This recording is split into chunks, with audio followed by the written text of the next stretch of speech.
Hey YouTube, it's Dr. T stopping by for another quick video. Today we're going to talk about how will this war affect us. And honestly, we may not know, okay? First, I just want to say my condolences to the families who have lost loved ones and to the soldiers. Thank you for your service, okay? So we don't know how this war is going to affect us. And you already see that gas prices are going up.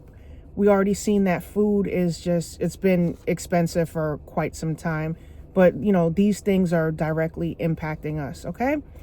I was thinking back about when I got my first firearm. So I got my Benelli Nova tactical shotgun. I want to say maybe around 2007, because I remember there was a war going on.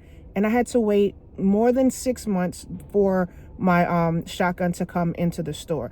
I remember talking to the guy in the store. I'm like, what's taking so long? And, the guy explains to me, there's a war going on. It's coming from Italy and there's a backlog. Everything's on back order. So I couldn't do anything but wait. And, when I got it, I was happy. And, one of the effects of a war. Okay. So have my notes. So if you have not purchased a firearm, now is the time to do it. You shouldn't wait any longer. Honestly, I don't know what you're waiting for, because we've been talking about this for a while, and you need to get legally armed. If you do not have anything preventing you from being able to possess a firearm, get your license, or even in the states where you don't need a license, if there's not anything preventing you from getting legally armed, what are you waiting for? Okay? So, prices of firearms are only going up. I've never seen, apart from the holiday, maybe they'll give you a bonus, but a little sale on an item. But right now we're not in that type of holiday season where they're giving discounts like that, okay? So you already see the bans that are currently in place, and they're slowly trying to implement more bans.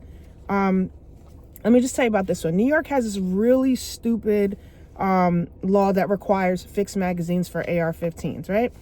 So we have to make sure that our magazines are fixed in order for us to keep the evil features. So you may ask, what are these evil features? So we're talking about the grip, a regular grip that everybody else gets to have, adjusting stock, a flash suppressor, a threaded barrel, a bayonet mount that I'm not using, and it's just foolishness. So while you can get these things, you should. So for those of you who are on the fence about getting legally armed, do it now, because you see they're trying to grab your guns.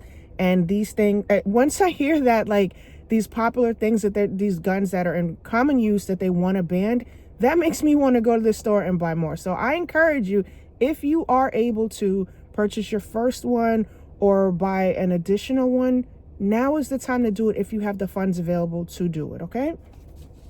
And also, for the stupid New York laws that we have, because we have a fixed magazine, we have to use what's called a BF10, which is a loader. You put the 10 rounds in it, and then you push it on the side where the ammo's supposed to go in. And this leads to jams, which is crazy. So, just to go off on a tangent, if you guys have an AR-15, right, and you experience a jam, a really, really bad one, the dust covers closed, you can't get it open, just picture holding your AR-15 in one hand, pull down on the charging handle at the same time as you're banging the buttstock on something hard, like a table, the ground, whatever you can bang on hard. So just pull it down really hard. You'll see that whatever's stuck in there, the casing, will fly right out of there once you do those two things in combination at the same time. Maybe I'll do a video to show you, but I went off on a tangent, so let me go back, okay? Let's see. Okay. The war may lead to ammo prices going up, okay? It may lead to prices going up, shortages, and then purchase limits. So I haven't had a chance to experience ammo where I could just go into the store and only buy one box.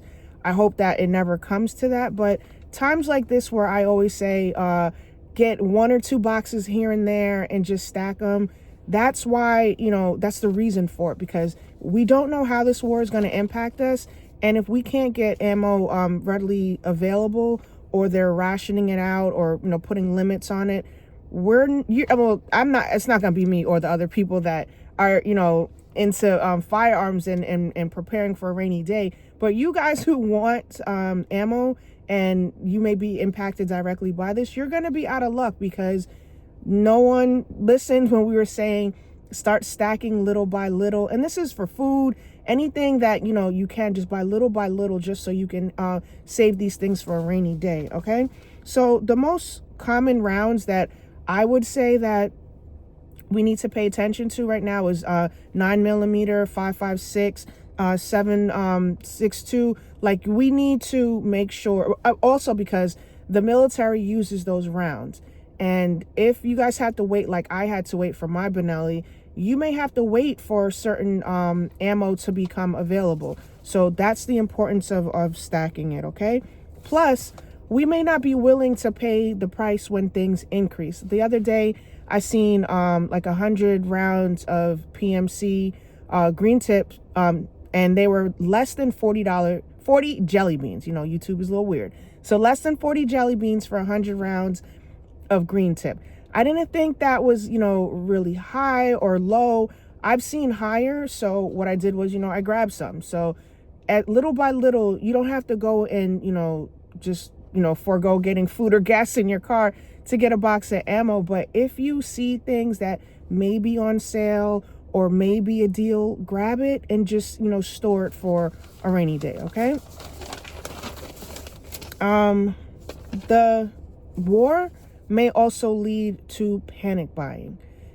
Those of us who've been preparing for rainy days, we're just going to look at you guys and, with a side eye, and just it's not going to phase us, because we've been telling you to stay ready, right? So panic buying is going to be a thing, especially when it comes to like target shooting.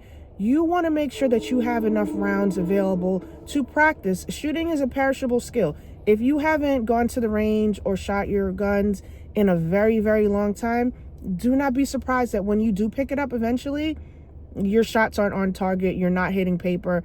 Like, you're going to be all over the place. So when you can, I'm not saying go every day, go every week, but once a month, or when you can, once every couple months, just to stay sharp on your skills is a good thing. Okay. Also, the war may create an increase for new firearm owners, and that's a good thing that, more people will be buying. Not a good thing that it's a war, but it'll be an increase of maybe new firearm owners, and you'll see an increase. Well, also you'll see an increase in the cost of pistol permits going up. I know in my area they've gone ridiculous. It's probably like they've went up like more than triple the fees that were initially set years ago. So we're seeing increases in training. Many states require a permit or just any type of training, and with the cost of everything rising, these things are going to rise too. Okay. Also, the government may restrict firearms. We can't say that they won't, because you see what they're doing now. They're saying, implementing these laws. They're just doing a lot of different things. And honestly, if they're saying there's something that's popular use and they're trying to ban it, that makes me want to go out and get more. I don't know if I said that already, but I'm saying it again. So especially if the military needs these weapons, they may not be readily available to us. And again, we may have to be on a waiting list. And that's not a good thing if we have to protect ourselves and our loved ones, okay? What else did I have? Oh, also, this war may lead to the lack of access to getting brass, copper, lead, and gunpowder. I know when I go to the range, some people look at me, they're like, why is she collecting the brass? Like, all right, it's not that serious. But for me, I like collecting brass. And you never know when it may come in handy. So maybe one day I might decide to make my own ammo. I'll have the brass. I'll learn how to do it.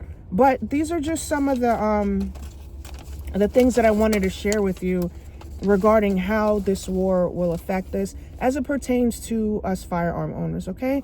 So I just wanted to share that information with you. Please like, share, and subscribe, and I'll talk to you soon. Bye.